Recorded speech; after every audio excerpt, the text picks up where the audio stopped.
여러분 오늘도 잘 견디고 계십니까? 김명준의 뉴스파이터입니다. 법정에 서서도 조금도 반성하지 않고 조금도 미안해하지 않고 궤변으로 자신의 범행을 합리화만 하다가 마침내 실형을 선고받고 법정 구속됐습니다. 누구 얘기냐고요? 선운숙 씨의 친언니를 강제추행한 혐의로 재판에 넘겨졌던 유영재 씨 얘기입니다. 그러니까 기회가 있을 때 인정하고 반성하고 사과해야 하는 겁니다. 1월 23일 목요일 김명준의 뉴스파이터 잠시 뒤에 이 판결 들여다보도록 하겠습니다.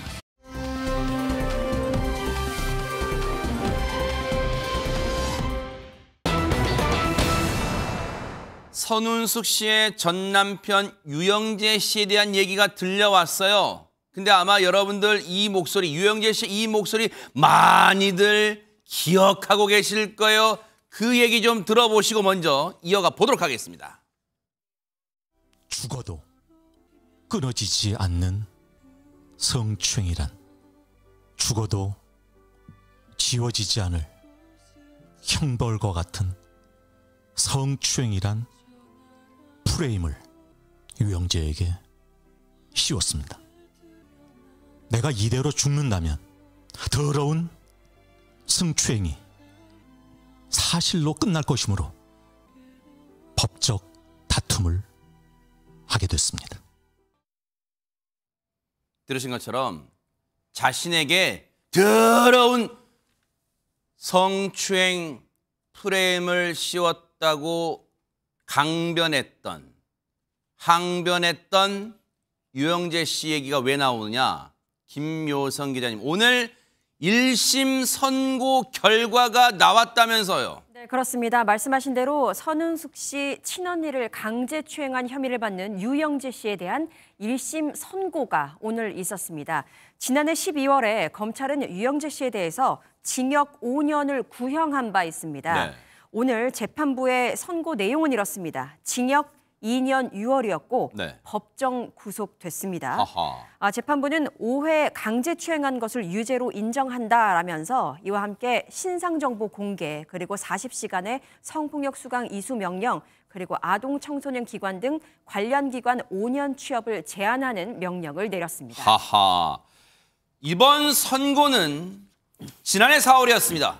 선운숙 씨의 친언니가 유영재 씨를 성추행 혐의로 고소한 지 9개월 만에 나온 선고인데 이 재판 결과에 대해서 1심 결과에 대해서 선운숙 씨 친언니는 어떻게 생각하고 있을까요? 얘기 들어보시고 이어가 보도록 하겠습니다. 적으로 높은 판결이 나왔고 거기다가 법정 구속되는 실형 판결까지 지금 나왔는데 재판부에서 이런 친족 간의 강제추행의 은밀성 그리고 잔인함 그리고 심각성에 대해서 좀 더 고려를 많이 하셔서 그런 판결을 내린 게 아닌가 생각한다고 얘기했나요?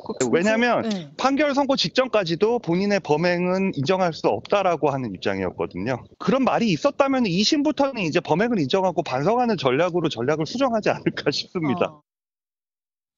자, 여기서 우리가 귀담아 들어볼 대목이 허주연 변호사님, 선운숙 씨 친언니 측의 즉 변호인도 이례적으로 형량이 높게 나왔다고 하고 진짜로 이게 일반적으로 볼 때 형량 높게 나온 거예요? 제가 사건 기록을 다 살펴본 것은 아니어서 이 담당 변호사의 어떤 분석이 우선적으로 존중돼야 되는 것은 맞습니다만은 저의 개인적인 판단으로는 아주 이례적으로 높게 나왔다고는 보기 어렵습니다. 아하. 왜냐하면 친족관계에 의한 강제추행 양형 기준이요. 기본 양형 기준이 3년에서 지금 6년으로 공고가 되고 있습니다. 그리고 감경된 양형 기준이 2년 6개월에서 4년 사이거든요. 네. 그렇다고 하면 이 사건 같은 경우에는 재판부에서 뭐라고 얘기를 했냐면 본인이 그러니까 이 유영재 씨가 굉장히 부인을 하고 있다. 그렇지만 피해자 진술이 인정이 되고 모순된 부분이 없어서 죄를 모두 인정을 한다. 네. 또 범행 내용과 수법 그리고 피해자와 피고인의 관계를 보면 죄질이 상당히 높은 데다가 피해 복구가 되지 않았고 용서조차 받지 않았는데도 진정으로 반성하는 모습을 보이지 않고 있다라는 이유가 설시가 됐거든요. 검찰의 구형량과 비교해 보더라도 최소한 징역 3년형 정도는 선고됐어야 하는 것이 맞는 게 아닌가 이런 생각을 개인적으로 하고 있고요. 네. 그리고 다만 그렇다고 하더라도 신상정보 공개 명령이 같이 나온 것은 좀 재판부에서 이 죄질이 상당히 불량하다고 봤다는 그런 표시다라는 생각이 듭니다. 왜냐하면 네. 어쨌든 유영재 씨 연예인이고 성범죄자 같은 경우에도 모든 경우에 신상정보 공개가 되는 것은 아니거든요. 네. 유영재 씨 반성하지 않는 태도 때문이라는 생각이 들고 네. 특히 법정 구속이 된 부분도 좀 눈여겨볼 만합니다. 사실 기존에는 실형 선고를 하면 법정 구속을 하는 것이 관례처럼 당연하게 여겨져 왔고 예규에도 그렇게 되어 있었지만 2021년 1월에 내용이 개정이 됐어요. 구속의 필요성이 인정되는 경우에만 실형을 선고하도록 법정 구속을 해야 한다는 그 요건이 하나 들어왔거든요. 구속의 필요성이라고 하는 것은 결국에는 증거인멸의 우려, 도주의 우려, 그리고 혹시나 모를 피해자라든가 중요한 참고인 증인에 대한 위해 우려, 범죄의 중대성 이런 것들을 얘기하는 거거든요.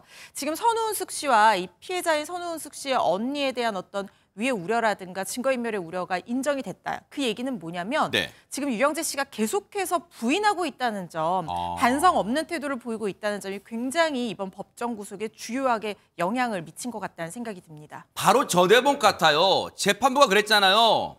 이 선고를 하면서 뭐라고 했냐면 죄질이 나쁘다. 그런데 범행에 대한 반성을 전혀 하고 있지 않다. 아니 그럼 안준용 기자님. 유영재 씨를 변호했던 변호인도 답답할 것 같아요. 아니 유영재 씨를 뭘 믿고 지금까지도 반성을 안 하는 거예요. 그런 대화를 안 할까요? 사실 이 재판에 있어서 굉장히 핵심적이었던 게 녹취록이었습니다. 네. 왜냐하면 보통 강제추행 같은 경우는 두 사람 사이에 은밀한 공간에서 이루어지기 때문에 객관적 증거가 거의 없다는 거죠. 근데 이번에는 녹취록이 있었습니다. 그래서 검찰 단계에서 내용을 보면은 분명 그 녹취록 내에서는 사과를 하고 부인하지 않고 있는데 재판 단계 때부터 부인을 한다. 죄질이 불량하다는 내용이 있는데 재판부에서 들여다볼 때도 객관적인 증거까지 있는 상황에서도 계속적으로 부인하는 걸 굉장히 죄질이 불량하다는 직접적인 판시가 있었고요. 더 나아가서 사과, 용서, 사과를 구하지 않고 용서를 받지 못했다. 합의가 없었다. 이 부분도 중요한데 유영재 씨 입장, 분명히 그쪽도 대형 로펌이 붙었기 때문에 이 상황에 있어서는 분명히 좀 더 그런 과정이 필요하다 얘기하실 수 있는데 제가 확인해 본 결과 네. 반성문 하나 제출된 적이 없습니다. 그래요? 네, 왜 그렇게 생각을 해보면은 이 재판 자체가 양형을 다투는 게 아니라 유무죄를 다툰다는 거죠. 유영재 씨는 유명인이고 연예인입니다. 저분은 몇 가지 혐의 중에서 단 하나라도 유죄가 나와서 형량이 적게 나오더라도 방송 활동이 불가하다는 거죠.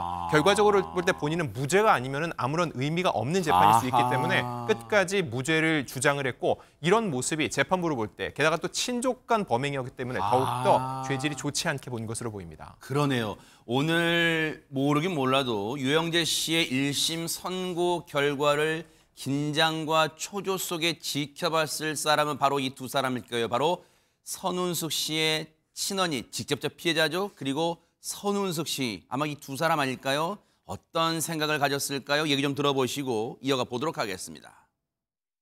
선운숙 씨께서는 본인이 은퇴를 할 각오를 하고 선운숙 씨 언니분께서도 불이익이 있을 수 있겠다라는 생각을 했음에도 불구하고 용기를 내서 이 고소를 하고 세상에 이 사실을 밝혔는데요. 네. 이로 인해서 수없이 많은 모욕, 조롱, 허위사실 명예훼손을 당해서 지금 정신적으로 굉장히 큰 상처가 있으시고 현재 치료 중에 있는 상황이십니다. 두 분 다. 선우숙 선생님께서 혹시 인터뷰가 오면 좀 말씀해달라고 하셨던 사안이 있는데 인터넷 유튜브의 댓글이나 방송 등을 통해서 조롱과 욕설, 모욕은 좀 그만해 주셨으면 좋겠다. 그동안에 있었던 조롱과 모욕과 욕설, 명예훼손 글들 일주일의 시간을 줄 테니 좀 자진 삭제를 해주셨으면 감사드리겠다.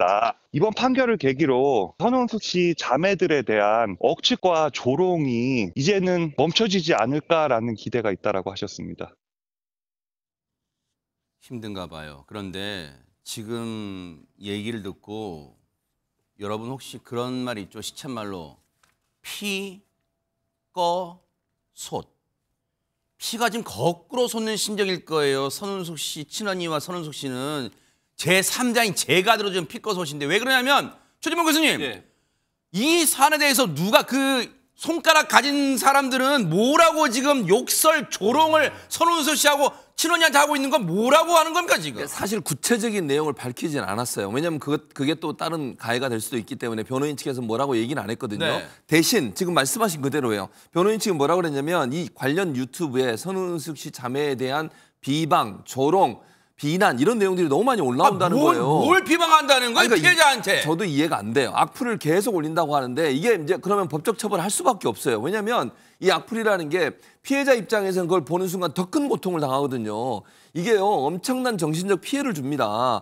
그래서 이 문제에 대해서 지금 뭐라고 얘기하고 있냐면 변호인 측에서는 유튜브 댓글 등을 통한 조롱, 욕설, 모욕 멈춰달라고 부탁을 하고 네. 일주일의 시간을 주겠다. 자진 삭제하고 더 이상 올리지 않으면 법적 처벌을 하지 않겠지만 만약에 일주일 이후에 발견되는 2차 가해 댓글 또 방송, 유튜브 방송을 하면서 또 거기서 비난을 하나 봐요. 이거 엄벌해야 돼, 엄벌해야 네. 돼요. 그래서 체증을 해서 법적 네. 조치를 하겠다고 얘기를 하고 있고 네. 이번 판결을 계기로 성폭력 피해자들의 조롱과 모욕을 당하지 않게 하겠다는 목적이 있다고 얘기하고요. 네. 2차 가해로부터 보호받는 세상을 만들기 위해서 강력한 법적 조치를 하겠다고 밝히고 있습니다. 얼마나 그 비방과 조롱의 내용이 진짜 정신적으로 견디기가 힘들었으면 최명규 원장님 앞서 이 변호인 얘기를 들어보니까 정신과 치료를 지금 아마 받고 계신가 봐요. 두 분이 세상에. 사실은 이제 이혼도 엄청난 충격이고요. 그리고 성추행도 엄청난 충격이기 때문에 그것만으로도 우리는 이제 치료를 갖다 많은 분들이 받게 됩니다.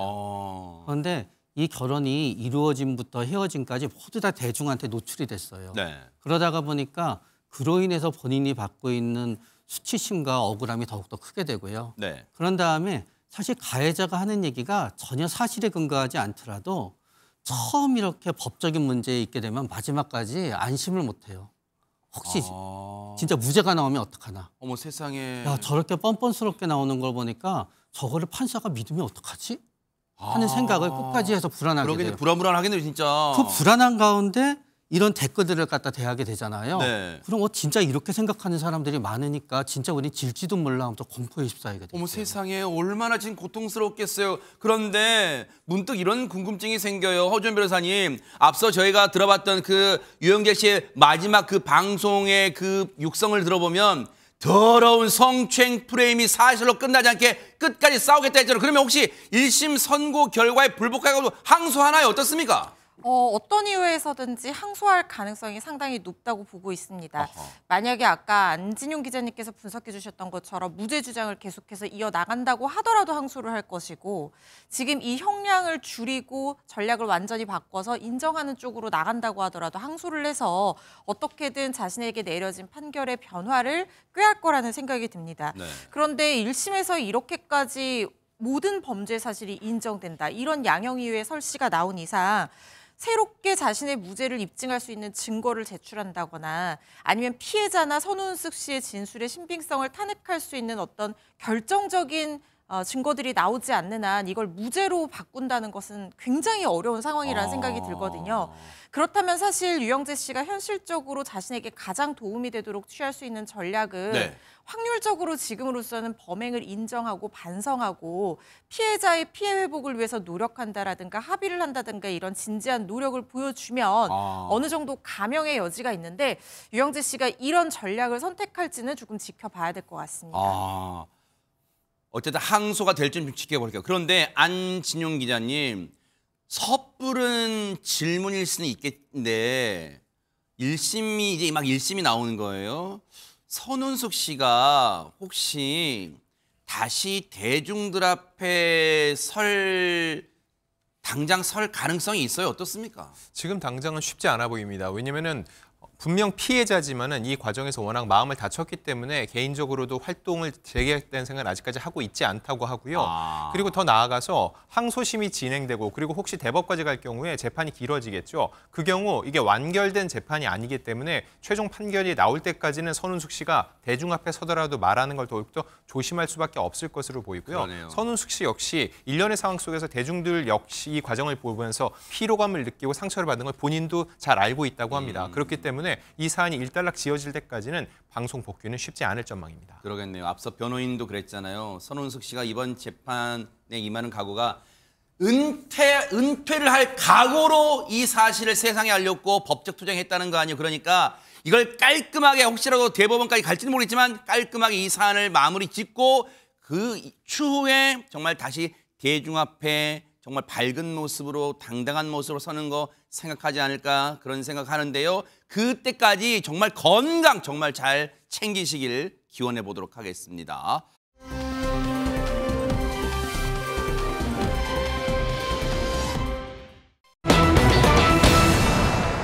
심수봉과 돌아온 송가인 아니 김묘성 기자님 혹시 송가인 씨 해외에 나갔었어요? 뭐 돌아왔던 얘기가 있네. 뭐예요 이게? 네, 송가인 씨 소식 굉장히 저도 반가운데요. 바로 어제 신곡을 하나 발표를 했습니다. 그 제목이 눈물이 난다인데요. 이 제목부터 뭔가 송가인 씨만의 그 애절한 목소리가 들리는 듯하면서 마음이 먼저 뭉클해집니다. 아하. 어떤 곡일지 일단 함께 들어보시죠. 네네. 눈물이 난다. 그립고 슬퍼도 울지 마세요. 떠나야 하는 당신을 묻지 않아요. 눈부신 사랑. 아니 안진용 기자님 시청자분들이 많이 눈 감고 들으셨다면 심수봉 씨 아니야? 그러셨을 것 같아요 진짜 세상에. 네, 맞습니다. 진짜 창법이 많이 바뀌었죠. 사실 두 사람 사이에는 남다른 공통점이 있습니다. 뭐냐면은 이 트로트 시장에서 트로트 여가수의 패러다임을 바꿨다는 거죠. 어떤 의미냐면은 심수봉 씨 하면요, 대한민국 최초의 여성 싱어송라이터라고 볼 수 있습니다. 본인이 부른 노래를 직접 다 작사, 작곡하고 프로듀싱까지 한다는 거죠. 아하. 그리고 지금 이 트로트 열풍의 시작은 2019년 송가인 씨가 한 트로트 오디션에서 우승하면서 이런 붐이 불었거든요. 서로 이런 모습을 계속 지켜보면서 네. 아끼고 또 칭찬을 해왔다는 거죠. 그래서 이 곡이 나오기 전에 지난해 연말에 심수봉 씨의 콘서트, 웬만해서는 이런 대가들은 자신의 무대에 후배 가수를 세우는 법이 없는데 그래요? 게스트로 송가인 씨가 참여한 적이 있습니다. 어머나. 그만큼 서로에 대한 마음이 남다르다는 거죠. 그래서 이번에 송가인 씨가 새로운 앨범을 준비하면서 심수봉 씨와 많은 얘기를 나누던 끝에 심수봉 씨가 직접 만든 노래를 이렇게 넣게 됐고요. 또 하나 중요한 거, 창법이 바뀌었다. 이거 네네. 아까 말씀드렸죠. 가수 입장에서 창법을 바꾼다는 건 굉장히 어려운 일이거든요. 그만큼 심수봉이라는 선배가 주어지는 이 노래에 대해서 그 프로듀싱을 받고 송가인 씨가 변화를 시도한다는 그야말로 선후배의 컬래버레이션이라고 볼 수 있습니다. 그러네요. 아니 아까 최명기 원장님이 노래 나가는 동안 지그시 눈을 감고 뭔가 이 노래를 음미하시던데 솔직하게 말씀해 보세요. 옛날 창법이 나와요? 좀 바뀐 창법이 나와요? 근데 저 노래는 옛날 창법으로는 부를 수가 없는 노래였어요. 아 그런가요? 네. 왜냐하면은 리드믹에서 올라갔다 내려갔다는 일종의 왈츠이기 때문에 아하. 그거를 갖다 왈츠가 아닐 수도 있지만요. 네. 왈츠인 것 같아요. 아 예, 네. 왔다 갔다 네네. 혹시 왈츠가 아니어도 용서해 주시기 바라요. 네네네. 왈츠이기 때문에 저런 노래는 약간 사뿐사뿐 가벼운 풍의 목소리가 들어갈 수밖에 없거든요. 그렇기 때문에 원래 본인의 목소리로는 저 노래를 갖다 소화해내기는 쉽지 않아요. 네. 그런 다음에 아무래도 심수봉님께서 작사 작곡을 했기 때문에 그분의 어떤 영향과 의도를 갖다 받아들여서 비슷할 때 훨씬 더 화제가 난다고 생각했을 것 같아요. 그러나 이제 제 생각에는 처음 들었을 때보다는요. 들어보면 들어볼수록 더욱더 친해질 수 있는 노래라는 생각이 들어요. 야, 아니 진료하시느라고 바쁘실 텐데 어떻게 우리 최명기 원장님은 이 대중음악에도 조예가 깊으신지 진짜 해석이 깜놀해요 들을 때마다. 그런데 허준 변호사님, 심수봉 씨가 송가인 씨한테 이 곡만 노래만 선물한 게 아니라면서요 또? 곡의 맛과 색깔을 내는 법까지 가르쳤다고 합니다.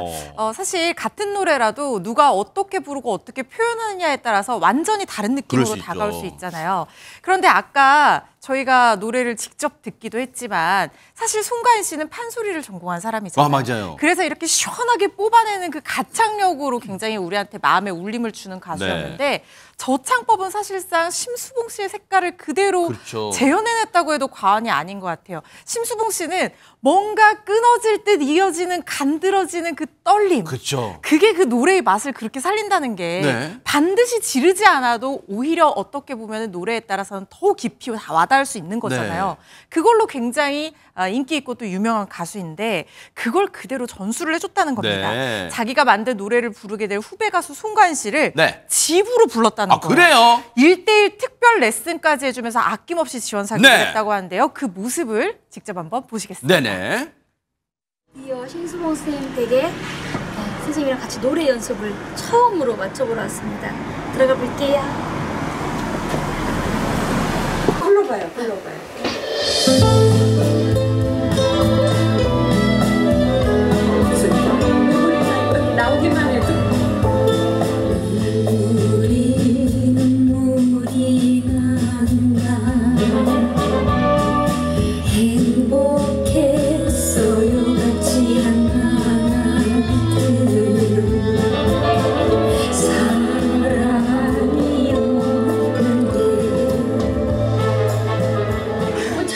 네. 네. 근데 제가 안에 들어가서 1:1 레슨을 받고 왔는데요. 달라졌죠. 힘을 빼고 깨끗하게 했으면 좋겠다고 선생님께서 이제 얘기해 주셔서. 아니, 천재야, 천재. 아니. 깜짝 놀라서 금방 얘기를 해주면 금방 그대로 하네. 당신이 결혼을 한 사람이야. 그런데 남편이 떠났어. 그때 이 노래를 부를 게 마음이 어떡하더라. 나는 이런 마음을 갖고 그냥 펑펑 울면서 했거든. 네네네. 이 노래를 제대로 소화하려면 꼭 거기서 접근을 하려고 노래가 지금 부족해서가 아니라 네네네. 당신 사랑. 네. 제일 좋아 지금. 네네. 야, 지금요. 시청자분들께서는 김묘성 기자님 두 사람이 같이 서 있는 모습에 놀라기보다는 일단은 와 대박 사건 집안에 대박 사건 연습실이 있을 때 그 모습에 놀라셨을 것 같아요. 그러니까요. 그래서 한 예능 프로그램도 저기에 직접 가가지고 스튜디오처럼 활용하는 모습까지도 공개된 적이 있었거든요. 그래요? 네, 부러울 따름입니다. 네, 심수봉 씨가 후배 가수인 송가인 씨를 위해서 특별한 결심을 하기도 했는데요. 센스 있는 분들은 이 송가인 씨의 노래를 들으면서 심수봉 씨 느낌이 난다. 심수봉 씨 목소리가 들리는 것 같다. 라고 생각하시는 분들도 계실 겁니다. 네네. 바로 심수봉 씨가 특별한 결심을 했기 때문인데요. 놀라운 비밀입니다. 네. 눈물이 난다 그 곡에 심수봉 씨가 코러스로 참여를 했습니다. 어머나. 그러니까 그 목소리가 종종 이렇게 숨겨져 있는데 그 숨겨져 있는 심수봉 씨의 목소리를 찾는 재미까지 줄 것으로 보입니다. 야, 진짜 그 뭔가 딱 그 마치 퀴즈를 내도 될 것 같아요. 어디에 심수봉 씨가 코러스 했을까요? 이런 퀴즈도 괜찮겠는데요. 그러니까요. 네. 그거 찾아보는 재미가 쏠쏠하지 않겠습니까? 네. 근데 대가수가 후배 가수가 노래하는데 코러스를 한다는 거 이거는요.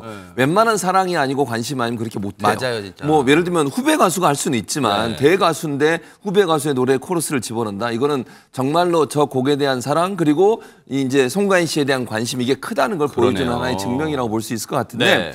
심수봉 씨가 아무한테나 곡을 줄 뿐은 아니잖아요. 네. 근데 이렇게 곡을 송가인 씨에 줬다는 것은 두 사람의 관계가 그전부터 있었다고 하는 증명이 된다고 저는 봅니다.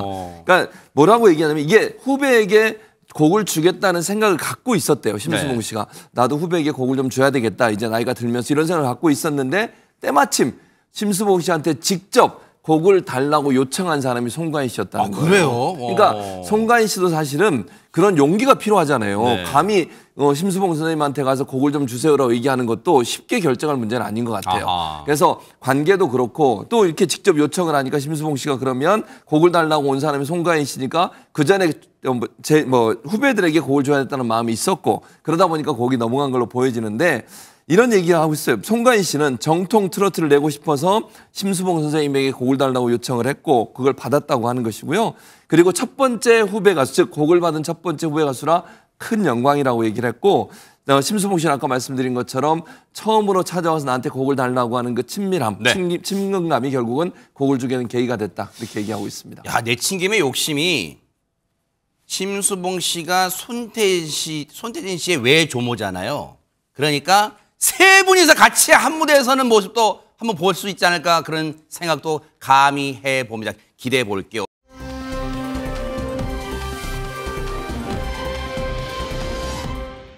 다음에 만나볼 이분도 정말 오랜만에 여러분들 어머머머머 반갑다 하실 분이에요. 20년 넘도록 꾸준한 사랑받는 분인데요. 영상으로 만나보시고 이어가 보도록 하겠습니다.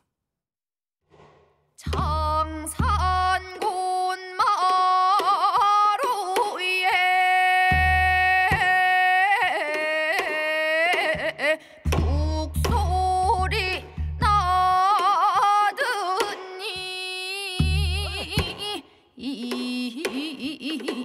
에요 에요 에요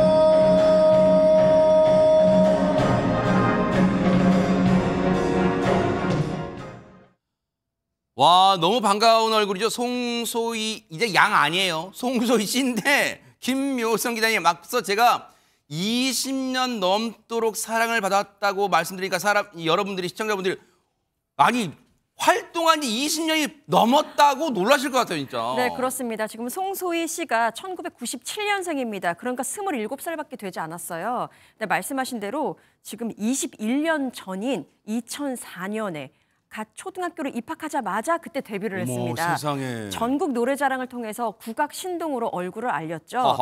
그리고 그 국악을 처음 배우기 시작한 건 겨우 5살 때였다고 합니다. 그래요? 그리고 경기 민요 소리꾼으로 계속 성장을 해오면서 꾸준히 음악의 길을 걸어왔는데요. 저때 앳된 모습이네. 과거 영상 보시고 또 저희가 앞서 보신 영상 같은 경우에는 계속 한복만 입고 있었잖아요. 그랬죠. 주로 한복을 입고 활동을 하면서 한복 홍보대사로까지 활동을 했었는데 그런데 최근에는 말이죠. 이 송소희 씨가 한복을 벗어 던지고 파격 변신을 했습니다. 지금 송소희 씨의 변신에 SNS 커뮤니티 정말 난리가 났거든요. 그래요? 새로운 모습 영상으로 확인해 보시죠. 네네.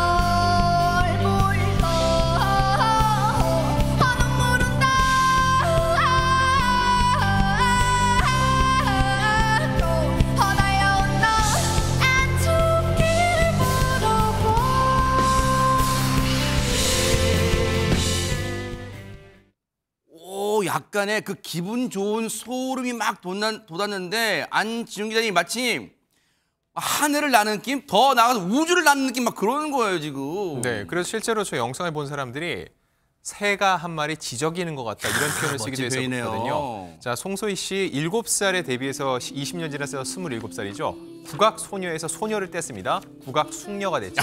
근데 저 무대를 보시면 아시겠지만 이제 앞에 국악을 뗐습니다. 네. 방금 들은 저 현대음악 나러드림 본인이 직접 만든 자작곡입니다. 그래요? 그렇습니다. 지금도 보면 한복을 벗고 송소희 씨가 기존의 국악 소녀가 아니라 이제는 현대적인 음악을 하는 또 다른 싱어송라이터로서 자신의 입지를 다져가는 모습이라고 볼 수 있는데 중요한 거는 저 영상이 공개된 후에 많은 사람들이 음원을 발표해달라고 얘기하는 겁니다. 어머나. 이게 무슨 얘기냐면은 지금 보시는 저 영상은 지난해 12월 송소희 씨의 첫 콘서트에서 본인이 부르는 모습입니다. 그래요? 즉, 저 노래는 미발표곡이에요. 발표도 되지 않았는데 현장에서 본 사람들이 저 노래가 너무 좋다고 해서 제발 좀 정식 음원으로 발매해달라는 요청이 쇄도하고 있다는 거죠. 그래서 송소희 씨가 상반기 중에는 정식 음원으로 출시할 예정이라고 하니까요. 이제는 더 이상 국악소녀가 아니라 다양한 장르를 넘나드는 뮤지션 송소희 씨를 만나볼 수 있을 것 같습니다.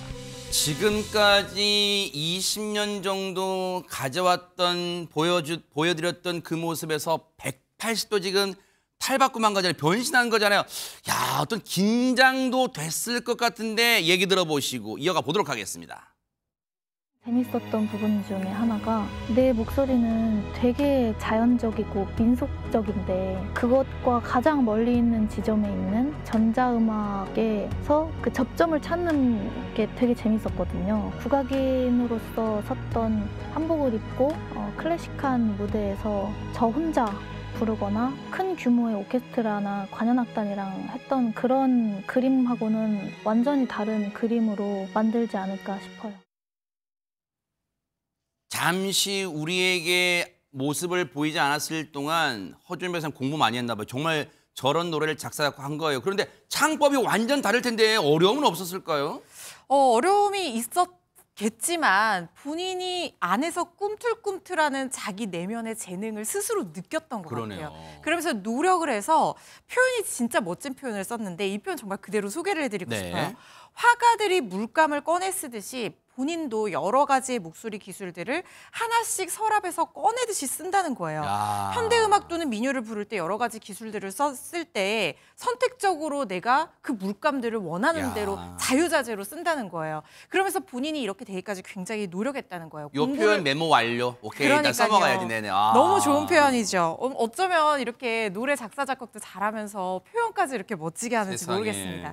공부하다 보니까 미숙하지만 나도 이런 걸 표현할 수 있는 사람이구나 느끼기도 했다라고 하면서 겸손함까지 잃지 않았는데요. 네. 아무리 자기가 목소리가 타고났다고 하더라도 이렇게 창법을 바꾸는 것도 쉽지 않고 네. 그걸 그때그때 자유자재로 꺼내 쓴다는 거는 진짜 타고난 소리꾼이기 때문에 거기에 노력까지 더해져서 이런 멋진 노래가 탄생한 것이 아닌가 싶습니다. 그러면 굳이 말하면 자신의 장르를 개척한 거에 어떻게 봐야 되는 거예요, 이 부분은? 제가 볼 때는 이제 발전해가는 모습이 아닐까 하는 생각이 들어요. 그러니까 장르라고 하는 것도 국악에 한정되지 않고 네. 음악이라고 하는 거 통할 수 있지 않겠습니까? 국악뿐만 아니라 뭐 전자음악이든 현대음악이든 연결될 수 있는 연결고리가 있다고 보는 것 같고 네. 송소희 씨는 그런 지점을 찾아서 지금 본인의 영역을 좀 더 확대해가는 그런 그러네요. 모습이 아닌가 하는 생각이 드는데 송소희 씨가 SNS 자기소개라는 뭐라고 쓴 줄 아세요? 자기를? 네. 한국 음악 또는 하고 싶은 음악 합니다. 이렇게 써놨어요. 야. 그러니까 하고 싶은 음악이라는 점 안에 방점이 찍힌 것 같은데 한국 음악은 원래 이제 본인이 했던 거잖아요. 근데 앞으로 하고 싶은 음악은 더 넓다라는 부분을 얘기하는 것 같아서 본인의 어떤 발전 가능성이나 아니면 확장 가능성 음악에 이걸 얘기했다고 보여지는데요. 그러면서 저의 세계가 궁금하신 분들은 누구든 놀러 오세요 하면서 본인의 이제 그 콘서트 홍보를 위한 글도 올렸는데 송소희 씨가 이런 말도 했어요. 음악을 진심으로 즐기는 모습을 보여주면서 특히 작사 같은 경우에 그럴 때마다 하면 할수록 점점 어려워지지만 오히려 그래서 더 재미를 느낀다고 말을 하기도 했고요. 네. 가사 쓸 때 본인만 아는 부분들, 예를 들어 음정에 맞는 자신의 발음들, 라임들 이런 거에 대한 고민을 하면서 퍼즐 맞추듯이 하다 보면 이게 정답이 없는 건데도 본인 스스로 여기선 이게 정답일 것 같다 느낄 때가 있어서 거기에서 재미를 느낀다 이런 얘기를 하고 있습니다. 멋지네요. 앞서 본 송가인 씨나 그리고 오랜만에 본 송소희 씨나 끊임없이 변화를 추구하는 모습이 너무너무 멋있습니다. 공교롭게 송자매네요. 앞으로 송자매 두 분의 멋진 모습 뉴스파이트가 멀리서나마 열심히 응원해 보도록 하겠습니다. 멋집니다.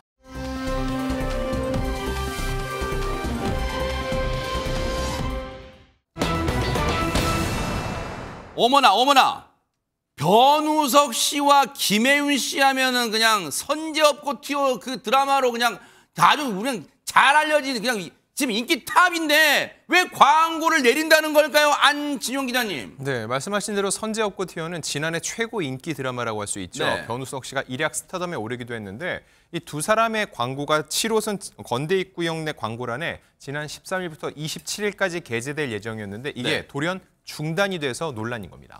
아니 근데 일단 보세요. 저 두 사람이 같이 있는 거 참 보기 좋잖아요. 그런데 무슨 광고를 찍었길래 올리자마자 내리게 된 걸까요? 안진용 기자님. 사실 이거 새로 찍은 광고는 아니고요. 기존에 찍었던 이런 사진들을 짜깁기를 편집을 한 겁니다.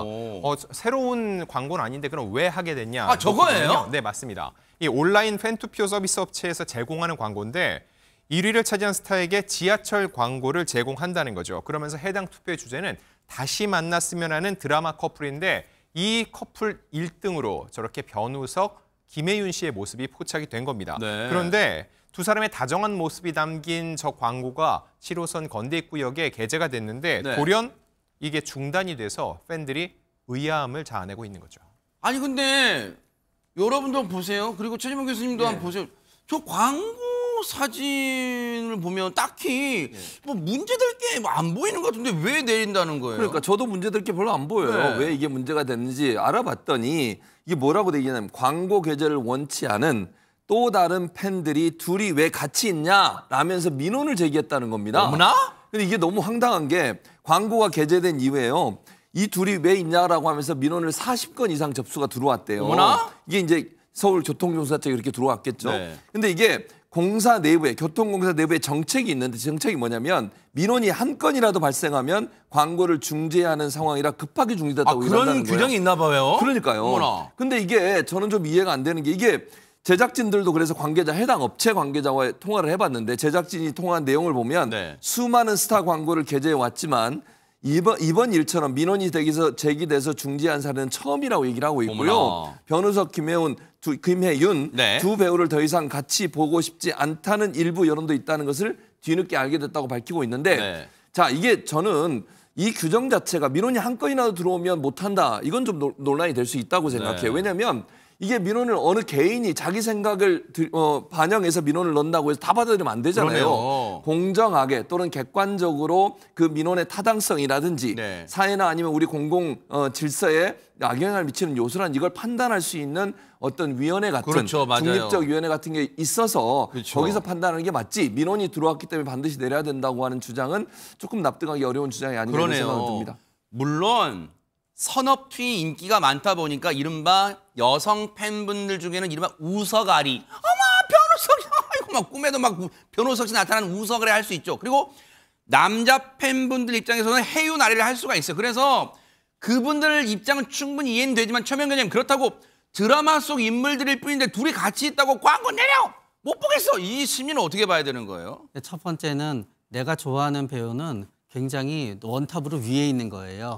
둘이 같이 있는 것 자체가 격이 맞지 않는다라고 이제 생각하게 될 수도 있죠. 두 번째는 어떤 의미에서 우리는 스타고 나랑 굉장히 떨어져 있는 사람이죠. 내가 느끼는 감정은 진짜 거의 사랑하는 감정이거든요. 네. 그러니까 다른 이성과 있는 게 싫을 수도 있고요. 네. 세 번째는 이제 드라마상에 있어서도 사랑이 이루어지기 위해서는 엇갈리는 장면들이 있잖아요. 네. 그러다가 보면은 그거를 보다가 괜히 여배우가 원망스러워졌을 수도 있거든요. 아하. 그럼 그때 드라마를 보면서 느꼈던 감정을 갖다 지금도 잊지 못해서 네. 저들이 이제 다시 같이 있으면 안 돼라고 생각하게 되는 거죠. 하하 세상에. 근데 보세요.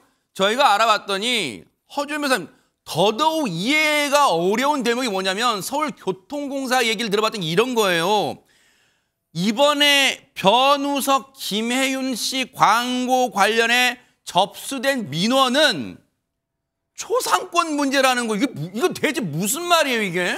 그 민원 내용이 공개가 되지 않아서 정확하게 분석하기는 어렵지만 팬들이 만약에 내가 좋아하는 스타의 초상권이 침해됐어요라고 주장을 해서 민원을 제기했다고 하면 그 부분은 좀 설득력을 잃을 수밖에 없습니다.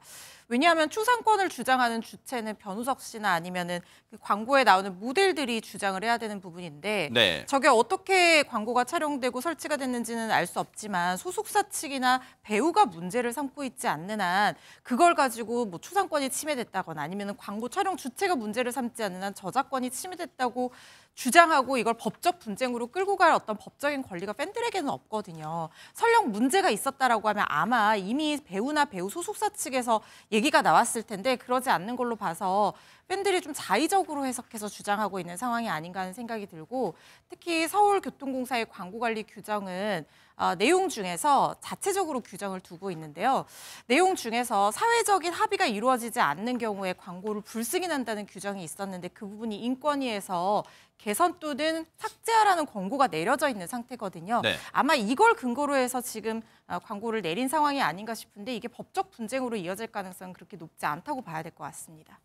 물론 연예인분들은 팬분들이 계시기에 존재할 수 있죠. 그렇기 때문에 팬심은 중요해요. 하지만 과유불급이라는 사자성어가 있잖아요. 과하면 부족하면 못해요. 이거는 글쎄요. 이걸 팬심으로 봐야 될까요? 이런 지나친 거, 저게 무슨 사진이 선정적이어서 민원이 들어갔다면 100번 이해할 수 있어요. 근데 저 사진을 가지고 문제 제기를 한다. 과연 이해 불가 측면도 없지 않아 있어 보이는데 앞으로도 비슷한 상황이 또 일어날까 봐 걱정되기는 합니다.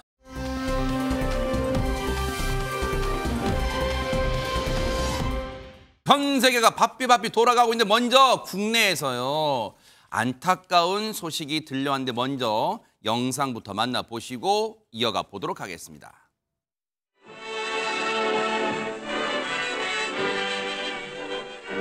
노란 셔츠 입은 말없는 그 사람이 어쩐지 나는 좋아 어쩐지 맘에 들어 노란 반스 뭐 별거 다 나왔잖아.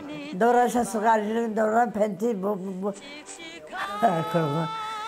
나도 내 결혼 안 한 줄 알고 미친 줄 알고 남자들 많이 찾아봤어요.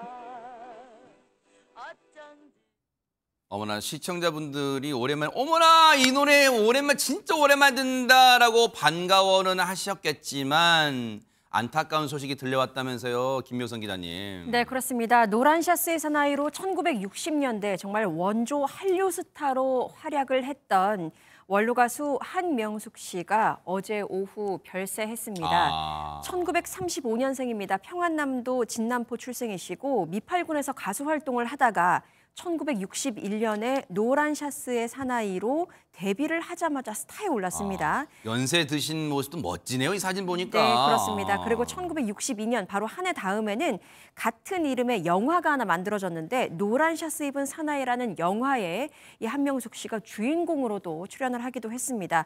한류 스타라고 말씀을 드렸는데요. 그 이유가 그 당시에 일본, 베트남, 태국, 대만 등에서도 인기를 얻으면서 동남아 순회 공연을 펼칠 정도였다고 합니다. 세상에. 그리고 그 이후에 발표한 곡, 우리 마을, 눈이 내리는데 등 연이어 발표한 곡까지도 히트를 기록했습니다. 세상에. 하지만 마냥 순탄대로만을 걸을 수는 없었는데요. 30대 중반의 나이에 남편과 사별을 하게 됐고 아이고. 그 이후에 홀로 가족들을 부양하면서 생활고에 시달렸다는 소식까지 있었습니다. 아이고. 그리고 지난 2021년에 MBN 특종 세상에서 근황이 전해지기도 했는데 네. 당시에 기초생활수급 대상자로 살고 있다는 소식이 전해지기도 했고 아이고. 또 고인은 오랜 질병으로 최근까지도 투병 생활을 이어온 것으로 전해집니다. 아이고 세상에. 들으신 것처럼 순탄치만은 않았던 고인의 삶을 곁에서 더욱 애틋하게 지켜보신 분이 있었답니다. 영상 만나보시고 이어가 보도록 하겠습니다. 여기도 진남포, 나도 평양, 같은 실향민으로서 같은 가요계에서 같이 정말 한 자매보다 더 친했어요. 한명수! 오래간만이다. 반갑다. 야야야야야야야. 우리가 이제 다 이렇게 나이가 들어가지고. 나이 누구 야 미안하다. 그동안에. 야 오래간만에 바이아 콘테스트 한번 해보자. Now the the time. Now the time has come to part. The time is weeping. 나라라라라라라 나라라라라. Vaya con Dios, my darling. Vaya con Dios, my love. 세상에 안진용 기자님 또 한 분의 반가운 얼굴 고현미 씨네요, 진짜. 네, 현미 씨 지난해 4월 유명을 달리하셨는데 저렇게 생전에 동료 가수였던 한명숙 씨를 극진히 챙긴 것으로 전해졌습니다. 두 분이 정말로 돈독한 사이였던 게 한명숙 씨는 노란 셔츠의 사나이를 1961년에 발표했고 현미 씨는 이듬해 밤안개를 1962년에 발표한 다음에 둘이 같이 스타덤에 올랐던 거죠. 미 8군 무대부터 함께 했었고 TBC 전속 가수로도 활동하면서 더욱더 돈독한 우정을 쌓았습니다. 지금 보시는 저 장면은 몇 해 전에 이제 MBC 특종 세상에 현미 씨가 나온 장면인데 현미 씨가 MBN의 특종 세상. 네. 네. MBN 특종 세상 많이 만들어요, MBN이. 네, 맞습니다. 특종 세상에 출연을 해서 현미 씨가 직접 한명숙 씨를 찾아가는 모습이었는데 네. 저렇게 함께 노래를 부르면서 굳건하게 일어나야 된다고 했는데 현미 씨가 안타깝게 지난해 먼저 세상을 떠났고 한명숙 씨가 또 이렇게 그 뒤를 잇게 됐습니다. 그러네요. 두 분이요. 이 죽음을 슬퍼할 필요는 없어요. 두 분이 이제 하늘나라 천국에서 만나셨을 거예요. 두 분 또 아름다운 천국에서의 우정도 이어가시길 기원할게요. 고인의 영면을 기원하겠습니다.